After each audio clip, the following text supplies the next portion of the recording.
Hi welcome back to my channel. నా అంత తిక్కడిది ఎవరిది ఉండరనుకుంటా. మార్కెట్లో బెండకాయలు తీసుకోకుండా ఇంటికి వచ్చి చెక్ చేసుకుంటాను.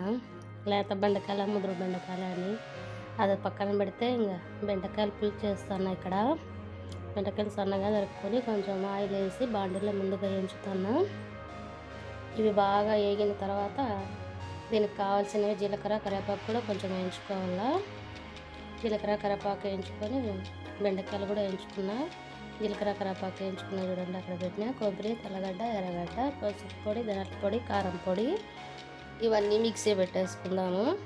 మళ్ళీ పులుసు కాబట్టి చింతపండు కూడా కొంచెం నానబెట్టుకున్నా. చింతపండు తగినంత చింతపండు కూడా ఇక్కడ మిక్సీ పట్టేస్తాను.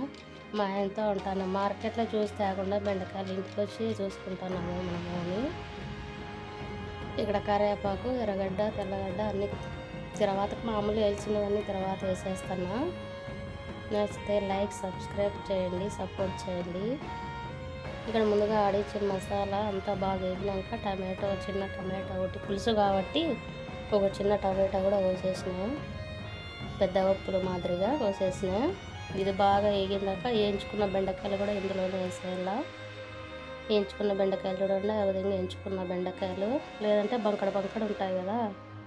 మీలో ఎంతమందికి బెండకాయ పులుసు ముద్ద అంటే ఇష్టం చెప్పండి.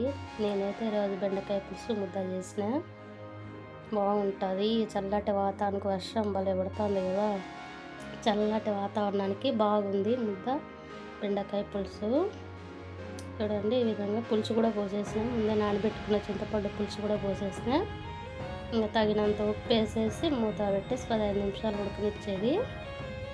15 నిమిషాలు ఉడికినాక లాస్ట్లో దింపేటప్పుడు కొంచెం కొత్తిమీర వేసేసి దింపేసేదే అండి. వేడి వేడి ముద్దలోకి వేసుకొని తినేయడమే.